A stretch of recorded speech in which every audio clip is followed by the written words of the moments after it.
செய்திகள். சரிகமபா நிகழ்ச்சியில் தவிர்க்க முடியாத ஓர் குயில் குரல் பவித்ரா.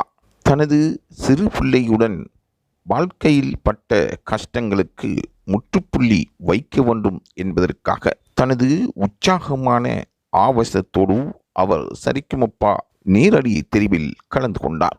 அவரின் குரலில் இருக்கின்ற பவ்யமும் பாட்டில் இருக்கின்ற இசை பிரியமும் அவரால் பாட முடியும் என்ற நடுவர்களின் நம்பிக்கையும் அவரை இந்த சரிகமபா போட்டிக்குள் தெரிவு செய்ய வைத்தது.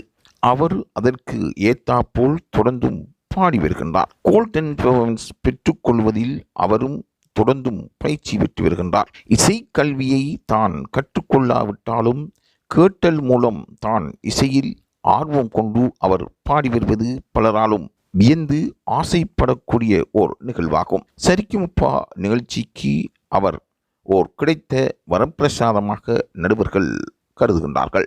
ஆனால் பவித்ரா தனது வாழ்க்கையின் வெளிச்சத்துக்கு சரிகமபா ஊண்டுகோலாக இருப்பதாக அவர் கருதுகின்றார். பல பரிசில்களும் பல நன்கொடைகளும் அவருக்கு வழங்கப்படுகின்றன.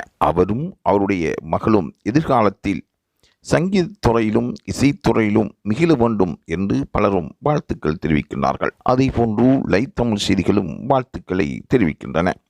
இது போன்ற செய்திகளை பெற்றுக்கொள்வதற்கு லைவ் தமிழ் செய்தியுடன் இணைந்திருங்கள்.